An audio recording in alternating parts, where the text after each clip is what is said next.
System. Buffet system जानते हैं ना, कुर्सियां उर्सियां कुछ नहीं रहेंगी, सारा खाना पका हुआ रखा है, प्लेट उठाओ, खड़े होकर अपने हाथ से जो निकालना चाहो खाओ, खड़े हो। अब हम गए प्लेट लेकर, यहाँ से ये उठा लिया पनीर, शाही पनीर, यहाँ से चिकन, यहाँ से तंदूरी, यहाँ से मटन मसाला, खाते जा रहे हैं और इधर से उठाते जा रहे हैं खड़े होकर। कुर्सियां नहीं है बैठ के खाने का। इसका नाम रखा गया बफे सिस्टम, जिसका नाम होना चाहिए था कुत्ता सिस्टम, जिसका नाम होना चाहिए था गधा सिस्टम, जिसका नाम होना चाहिए था खिंजीर। अरे खिंजीर हम क्यों बोले, जिसका नाम होना चाहिए था सुअर सिस्टम।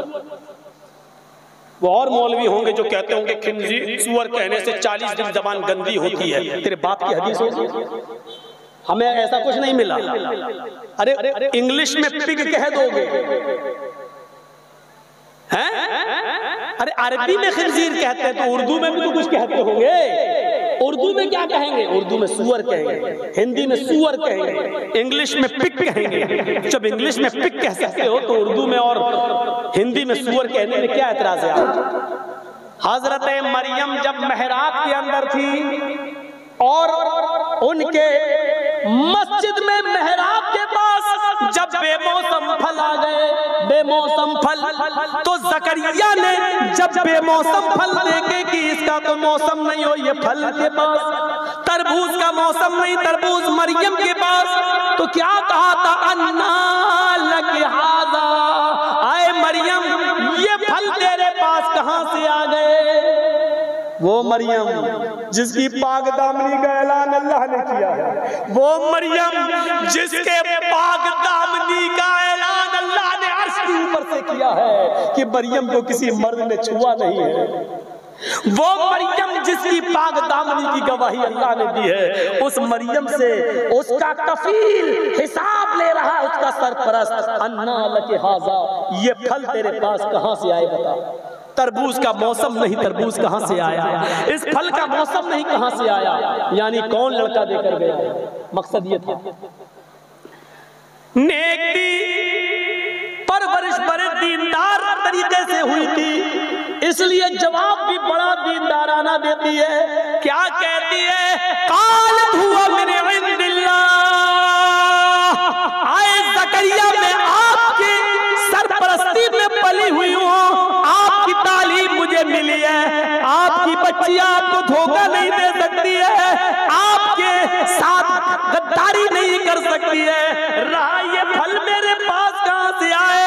हुआ मिन इंदिल्लाह, ये गैब से आए, फरिश्ता पहुंचा कर गया है, अल्लाह के पास से आए हैं। जवाब देखिए, अल्लाह की नेक बंदी का जवाब कितना पाक साफ था। ये सारे के सारे बेमौसम फल अल्लाह के पास से आए, मेरा ताल्लुक किसी लड़के से नहीं, इस मस्जिद में नमाज पढ़ने आने वाले किसी नौजवान ने मुझे ये फल नहीं दिए, मैं ये सारे फल अल्लाह की तरफ से आए हैं, मैं गवाही देती हूँ। गौर करो, जब इतनी नेक और पाक दामन, और ऐसी पाक दामन जिसने बगैर शादी के, बगैर शौहर के बेटा दिया, और जब मोहल्ले में शहर में चर्चा हुआ कि देखो मरियम ने नाजायज औलाद पैदा की है, तो अल्लाह ने जिब्रील को भेजकर उसकी पाक दामनी का ऐलान किया कि मरियम गलत नहीं है, उनको किसी मर्द ने छुआ नहीं है, उनको तो फरिश्ते ने उनके पेट में हाथ लगाया और छुआ,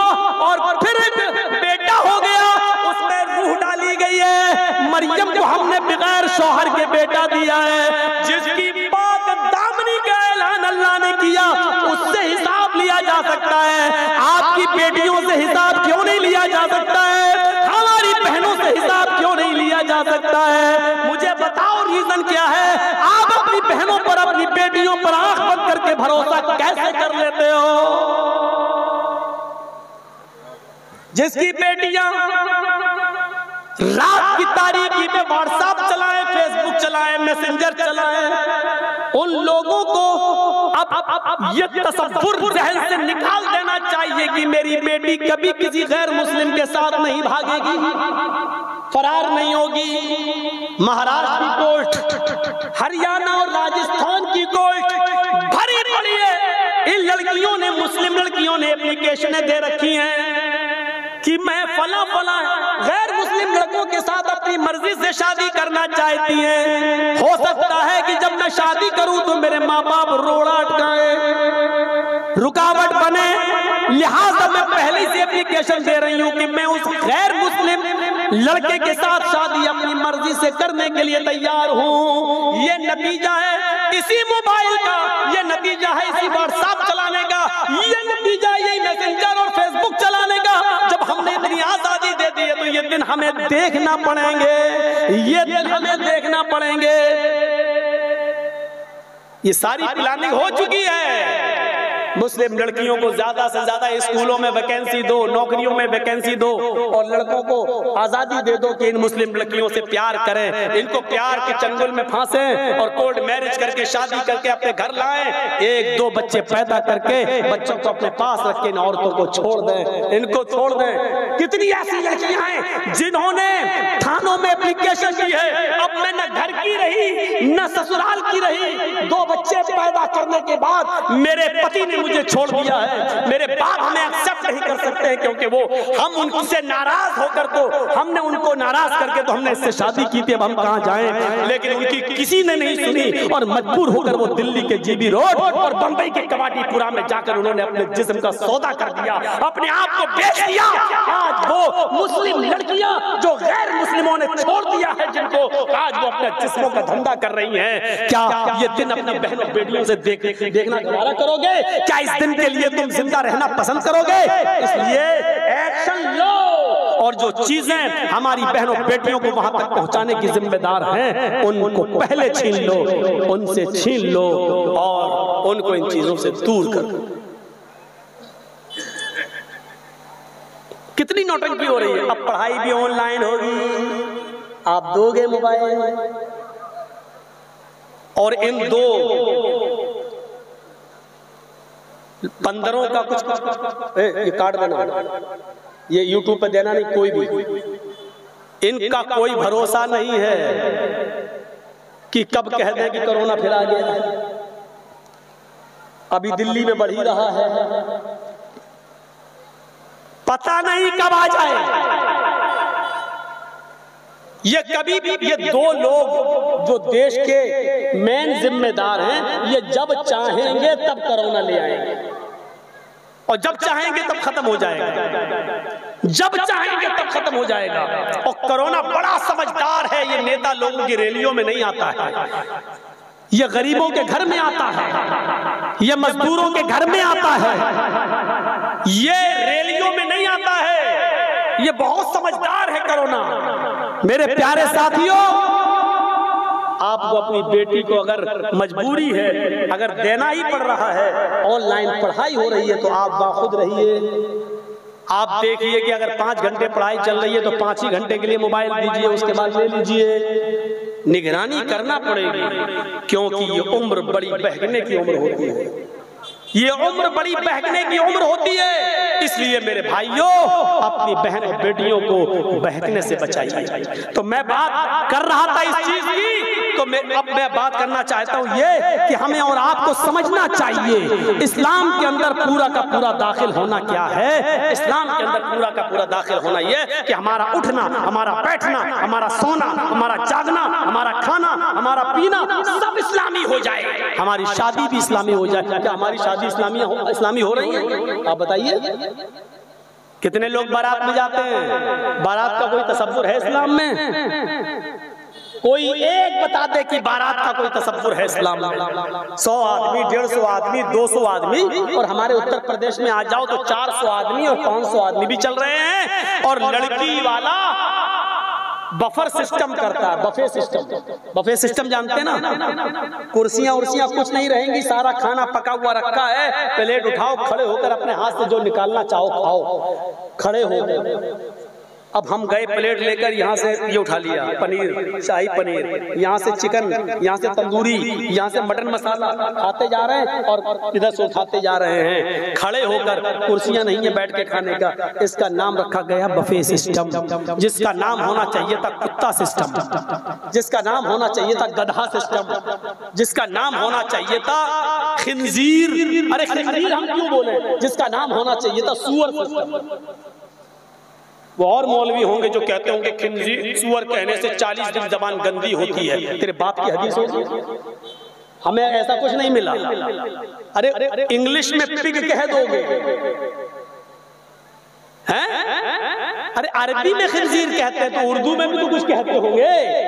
उर्दू में क्या कहेंगे? उर्दू में सूअर कहेंगे, हिंदी में सूअर कहेंगे, इंग्लिश में पिग कहेंगे। जब इंग्लिश में पिग कह सकते हो तो उर्दू में और हिंदी में सूअर कहने में क्या एतराज है आपको? तो इसका नाम होना चाहिए था सूअर सिस्टम, गधा सिस्टम, जानवर सिस्टम। इसका नाम रखा गया बफे सिस्टम। शादियों में आसानियां पैदा करो, आसानियां। इस्लाम आसान शादी का हुक्म देते हैं। खुद मोहम्मद रसूलुल्लाह सल्लल्लाहु अलैहि वसल्लम की शादी तसव्वुर करो, कैसी शादी। एक औरत अल्लाह के नबी के पास आई और कहती इन्नी अहबुलक, अल्लाह के रसूल मैं आपको आपके लिए हिबा कर रही हूँ, मैं अपनी शादी आपके साथ करना चाहती हूँ। आपने कुछ नहीं कहा, उसने दोबारा कहा, आपने कुछ नहीं कहा। बुखारी किताब निकाह के अल्फाज आपने तीसरी बार कहा, उसने कुछ नहीं। आपने जवाब दिया कि मैं शादी नहीं कर सकता। एक सहाबी बैठे थे, कहने लगे अल्लाह के नबी जवाब देना हो दीजिए उसको, बार बार कह रही है। आपने कहा मैं नहीं कर सकता, मुझे जितना करना थी कर ली, अब मैं नहीं कर सकता। तो सहाबी ने कहा अल्लाह के रसूल अगर आप नहीं कर सकते तो मेरे साथ करा दीजिए। क्या सादगी थी। आपने कहा तुम करोगे इससे?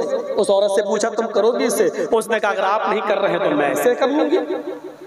आपने कहा उस सहाबी से बताओ महर क्या दोगे, महर क्या दोगे, क्या है तुम्हारे पास देने को? उसने कहा वो कुछ नहीं है मेरे पास। आपने कहा जाओ घर में तलाश करो, कुछ मिल जाए। घर में गए, वो तलाश किया, कुछ नहीं मिला। आए अल्लाह के नबी माँ वजदतु शयअन, मैंने घर में कुछ नहीं पाया। अल्लाह के नबी ने फरमाया कि दोबारा जाओ, इल्तमिस खातमम मिनल हदीद, लोहे की अंगूठी मिल जाए तो वही ले आओ। वो गए, लोहे की अंगूठी भी उनको नहीं मिली। वो आए वापस, कहा अल्लाह के नबी माँ वजदतु खातमम मिनल हदीद, लोहे की अंगूठी भी मुझे नहीं मिली। अल्लाह के नबी ने फरमाया फिर कैसे निकाह करोगे, ये महर देने के लिए कुछ नहीं है? अरे कुछ तो होगा तुम्हारे पास। उसने गौर किया, कहा हाँ एक चीज है मेरे पास। का क्या? का एक लुंगी है। इंदी इज़ारुन या रसूल अल्लाह, एक लुंगी है मेरे पास। अल्लाह के नबी ने फरमाया एक लुंगी है, कहाँ? ठीक है वही दे दो। कहा अल्लाह के रसूल अगर वो इसको दे दूंगा तो मैं क्या पहनूंगा? कहा वही एक है, हाँ एक्स्ट्रा नहीं है? कहा नहीं। तो तुम इसको दे दो। कहा इसको दे दूंगा तो रात में क्या पहन के सोऊंगा? तो फिर तुम क्यों कह रहे हो एक लुंगी है, इसको कुछ दोगे? कहा अल्लाह के रसूल ऐसा करते हैं इस लुंगी के 2 टुकड़े कर देता हूँ, आधी इसको दे देता हूँ, आधा मैं अपने पास रख लेता हूँ। आपने कहा आधी उसके किस काम में आएगी? और जब आधी तेरे पास रहेगी तो तू भी नहीं पहन पाएगा, तेरे किस काम में रहेगी? देना तो पूरी दो। बोलता पूरी तो नहीं दे पाऊंगा। जाने लगा। आपने कहा कहाँ जा रहे हो? उसने कहा जब कुछ है ही नहीं तो खेती बाड़ी करूँ, जाऊँ काम करूंगा और क्या करूंगा, जब कुछ है ही नहीं मेहर देने के लिए। अल्लाह के नबी ने फरमाया अगर तेरे लिए मेरी शरीयत में अगर रास्ता नहीं निकलेगा तो कहाँ रास्ता निकलेगा? फिर कौन तेरे लिए रास्ता निकालेगा? इधर आओ, बैठ गया। कहा ये बताओ तुम्हें कुरान कितना याद है? पूछा बताओ तुझे कुरान कितना याद है? उसने कहा अल्लाह के नबी सूरह मुल्क याद है, सूरह हाक्का याद है, सूरह नबा याद है, सूरह कयामा याद है, सूरह दहर याद है। आपने कहा इतनी सूरतें याद हैं? सोना नहीं है, चांदी नहीं है, कपड़ा नहीं है, अंगूठी नहीं है, उसके पास दौलत नहीं है, लेकिन पूछा कुरान कितना याद है? तो झट से जवाब दे दिया सूरह नबा याद, सूरह मुल्क याद, सूरह हाक्का याद, सूरह दहर याद, सूरह कयामा याद। अल्लाह के नबी ने कहा ये सूरतें याद है? कहा हाँ याद है। फरमाया क्या तू अपनी होने वाली बीवी को ये सूरतें सिखा देगा? क्या ये याद करा देगा? कहा हाँ याद करा दूंगा। आपने कहा औरत तेरे होने वाले शौहर के पास कुछ नहीं है, मैंने देख लिया है उसको हर तरीके से। अगर मैं इन्हीं कुरान की सूरतों को मेहर बना दूं और ये सूरतें तुझे याद करा दे और तेरा यही मेहर हो जाए तो क्या तू इसको कबूल करती है? उसने कहा अल्लाह के रसूल जिस औरत के निकाह में कुरान की सूरतें मेहर बन जाएं उस औरत से ज्यादा पाकीज़ा और बाबरकत निकाह किसका हो सकता है? मुझे मंजूर है। आपने निकाह पढ़ाया और इन सूरतों को मेहर बनाकर उस औरत को उसके साथ रुखसत कर दिया। ना बारात का पता, न नाचने वालों का पता, न ढोल ताशों का पता, न हल्दी का पता, न उबटने का पता, न मेहंदी का पता। इस सादा शादी का चर्चा 1400 साल बाद बंगाल की खाड़ी में, आपकी बस्ती में आज भी हो रहा है। बताओ, जो अमीर लाख और करोड़ों रुपए खर्च करते हैं, उनकी शादियों के चर्चे कितने दिन चलते, जरा बताओ।